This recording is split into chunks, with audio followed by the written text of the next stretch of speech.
A Marine's loyalty is his badge of honor until betrayal from within his own home turns that loyalty into something far darker. Jack Whitman shares his chilling tale of love, deceit, and the night it all unraveled. Pain is a strange thing, Jack begins, his voice carrying a weight that demands attention. It changes you, molds you into someone you barely recognize, and when you try to fight it, it just digs in deeper. At 36 years old, Jack Whitman is a man weathered by life's battles, some fought on foreign soil and others within the confines of his own mind. Once a proud Marine with a sharp wit and unshakable resolve, Jack now finds himself grappling with relentless headaches that feel like a cruel joke from the war that nearly killed him. The cause. A sniper's bullet that didn't kill him but left him with a titanium plate in his skull, a daily reminder of the line he walked between life and death. They told me I was lucky, Jack says with a bitter smile. Lucky to be alive, they said. But they never mentioned the nightmares, the pain, the way it eats at you. Sitting in the quiet of his kitchen, Jack sips black coffee, his only solace in a life that feels increasingly hollow. His wife, Megan, isn't home again. The empty chair across from him feels heavier than the scars he carries. He knows she's growing tired of his withdrawn nature, his inability to leave the war behind. But what she doesn't understand, what she can't understand, is that the war never really left him. Jack glances at the clock, the ticking sound almost mocking in the silence. Somewhere in the distance, a storm brews, its dark clouds mirroring the turbulence in his mind. I never thought it would end like this, Jack murmurs, his eyes distant as he recalls the early days with Megan. They met at a bar just outside his base, her laughter cutting through the noise like music. She was 26 then, a bright light in a life that had grown dim. We had something good, Jack says, his voice soft. At least I thought we did. But time has a way of unraveling even the strongest bonds. The man Megan fell in love with wasn't the same man who came back from the war. He was quieter, angrier, and haunted by things he couldn't put into words. Megan tried to help, at first. She'd sit with him during his bad days, coaxing him to talk. But Jack, ever the Marine, kept his walls up, believing it was his burden to bear alone. As the years passed, their conversations grew shorter. Megan threw herself into her work as a paralegal, climbing the ranks at a prestigious law firm. Jack, on the other hand, drifted further into himself, his days marked by migraines and restless nights. The cracks in their marriage widened when Megan brought up the idea of starting a family. Jack, overwhelmed by the thought of bringing a child into his chaotic world, shut her down. "How can I be a father," he argued, "when I can't even be the man you need me to be?" Megan's disappointment was palpable, her silence louder than any argument they'd ever had. Jack wanted to fix things, to go back to the way they were, but he didn't know how. And as he watched her walk out the door each morning, dressed in sharp suits and heels that clicked with purpose, he couldn't help but feel like she was walking away from him, one step at a time. Jack leans back in his chair, his expression darkening as he begins to describe the man who would turn his life upside down. Ethan Cross, he says, almost spitting the name. He's the kind of guy who makes you want to punch a wall just by looking at him. Perfect smile, perfect suit, the kind of charm that makes everyone else in the room feel small. Megan first mentioned Ethan casually, calling him a mentor and praising his sharp mind. Jack didn't think much of it at first after all. Megan worked with plenty of lawyers. But it wasn't long before Ethan became a regular part of their conversations. Megan's stories about the firm started to center around him, his brilliance, his wit, his generous advice. At first, Jack dismissed it as workplace admiration. But then, there were the late nights. Megan started coming home later than usual, claiming she was swamped with deadlines. Jack, trying to trust her, didn't push too hard. But the excuses started to pile up, and with them, a nagging suspicion that something wasn't right. One evening, as Jack nursed one of his relentless headaches, he saw a red Corvette parked outside their house. It gleamed under the streetlight, as out of place in their modest neighborhood as a diamond in a pile of coal. Jack frowned, his instincts buzzing. When Megan came home that night, Her hair slightly disheveled and her perfume stronger than usual, Jack asked her about the car. She hesitated a split-second pause that sent a jolt through his chest before brushing it off. "Oh, that's Ethan's car," she said casually. "He just dropped off some paperwork for a case I'm working on." Jack nodded, pretending to believe her.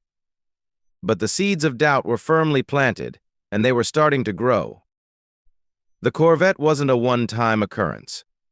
Over the next few weeks, Jack saw it parked near their home more often. Each time, his unease grew, gnawing at him like an itch he couldn't scratch. He tried to ignore it, to focus on his own struggles, but the car and what it represented was always there, lurking at the edges of his mind. One afternoon, while Megan was at work, Jack decided to clean the house, hoping to distract himself. As he moved through their bedroom, he caught a faint whiff of Ethan's cologne.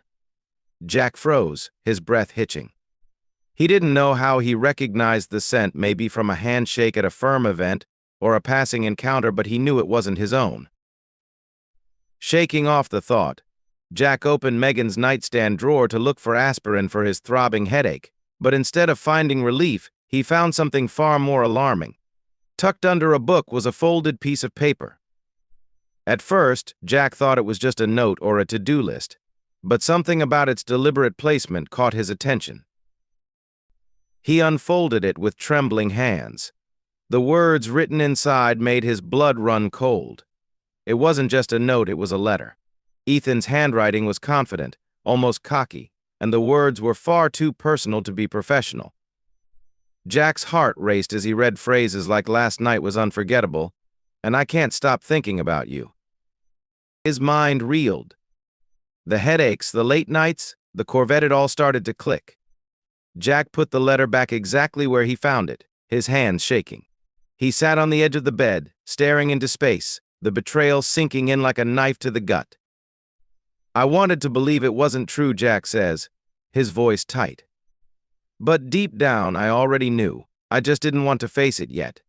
Jack's world tilted on its axis the moment he found the letter. It had been a day like any other, or so he thought. Megan had left early, her polished heels clicking against the pavement as she hurried to her car. She kissed him on the cheek out of habit, her touch brief and cold.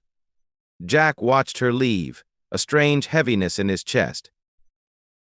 His headaches had been particularly bad that morning, forcing him to dig through their bedroom drawers for aspirin. When he opened Megan's nightstand, his gaze immediately fell on the letter, a crisp, folded sheet of paper tucked under her favorite paperback. Jack hesitated, his instincts screaming at him to walk away. But curiosity and suspicion overpowered him. Slowly, he unfolded the paper, the faint smell of Megan's perfume wafting up as he did. The words written on the page felt like bullets to his chest. "Last night was unforgettable. I can still feel your lips on mine. Can't wait until we can steal another moment together. Love, Ethan." Jack's hands trembled as he read the lines again, hoping he'd somehow misinterpreted them. But there was no mistaking Ethan's elegant, self-assured handwriting or the raw intimacy in his words. Jack carefully placed the letter back, his mind spinning. The betrayal was no longer a whisper of doubt in the back of his head, it was a screaming reality. "I sat there for hours," Jack recalls, his voice quiet but firm, "trying to make sense of it, trying to figure out where I went wrong. But the more I thought about it, the angrier I got." The rage built slowly, like a fire stoked with gasoline. By the time Megan returned home that evening, Jack couldn't even look at her. The days that followed were a blur of tension and silent accusations. Jack couldn't confront Megan, not yet. Instead, he watched her closely, every detail now tinged with suspicion. The way she smiled at her phone, the faint scent of cologne on her clothes when she came home late, the lingering touches she avoided when they passed each other in the house. Then, one evening, Jack saw Ethan's red Corvette parked a few houses down. His heart pounded as he stared at the car, his mind racing. Megan had told him she'd be working late again, but Jack couldn't shake the feeling that something was happening, something he wasn't supposed to see. Jack decided to follow her. He slipped into his own truck and kept a careful distance as Megan's car wound through the city streets. She finally stopped outside a hotel, her movements quick and deliberate as she entered the lobby. Jack parked across the street, his jaw clenched so tightly it ached. He watched as Ethan stepped out of the red Corvette, his tailored suit perfectly pressed. Ethan entered the hotel without hesitation, his easy confidence making Jack's blood boil. Jack sat there for hours, the storm of emotions inside him growing darker with every passing minute. By the time Megan emerged with Ethan, laughing softly as they parted ways, Jack's resolve was set. "They thought I didn't see them," Jack says, his voice laced with bitterness. "But I did." And that was the last straw. The boiling anger within him had reached its peak, and Jack knew there was no turning back. Jack's mind was a battlefield of rage and betrayal as he waited for the perfect moment.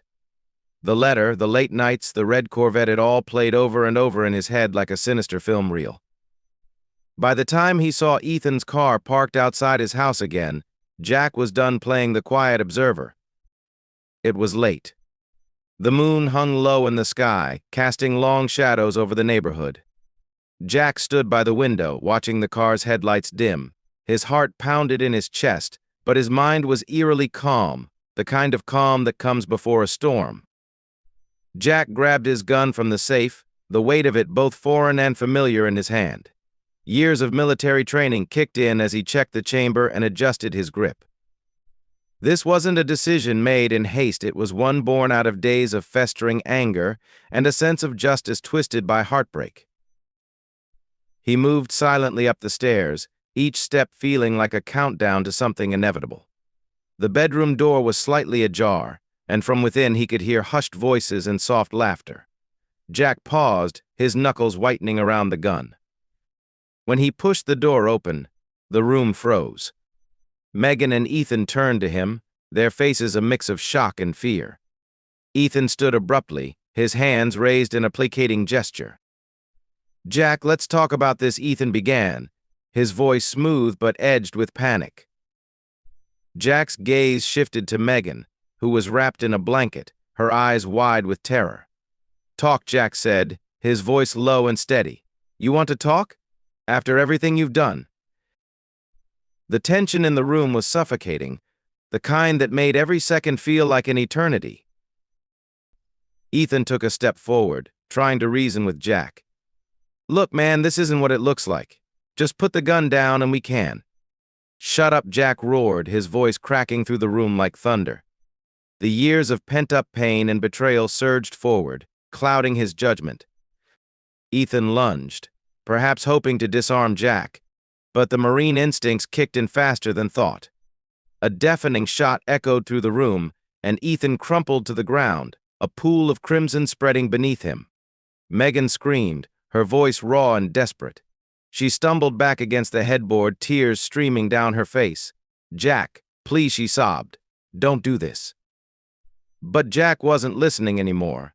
The betrayal played on a loop in his mind, blinding him to anything but the anger coursing through his veins. He leveled the gun at Megan, his hands trembling. "You had a choice," he said, his voice hollow. "You could have been honest. You could have walked away. But you didn't." The next moments were a blur. Megan's screams, another shot, and then silence.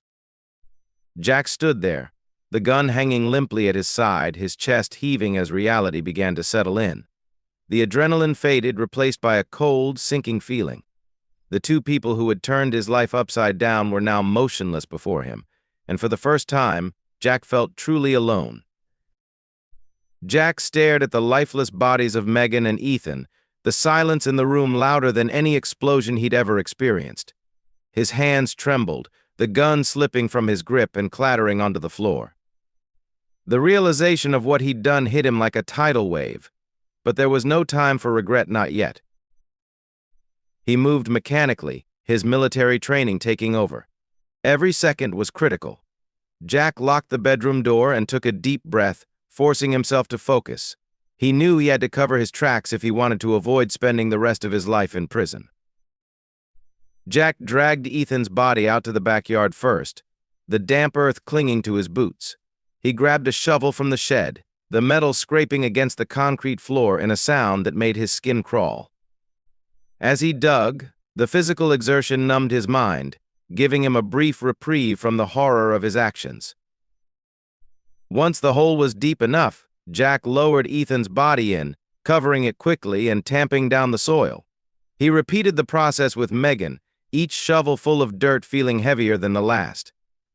By the time he finished, dawn was breaking, painting the sky in hues of orange and pink, a cruel contrast to the darkness within him. Jack cleaned the bedroom meticulously, scrubbing every surface and disposing of the blood-stained sheets in a remote dumpster miles away. He burned Megan's and Ethan's belongings in a makeshift fire pit, watching the evidence turn to ash. As he stood in the quiet of his yard, the fresh graves hidden beneath the soil, Jack whispered to himself, "It's over," but deep down, he knew it wasn't. Weeks turned into months, and Jack maintained a careful facade. He told friends and neighbors that Megan had left him for another man, spinning a story that was believable enough to avoid suspicion. He sold her car, donated her clothes, and removed every trace of her presence from their home. But the police eventually came knocking. Ethan's colleagues at the firm had reported him missing, and Megan's abrupt disappearance didn't go unnoticed.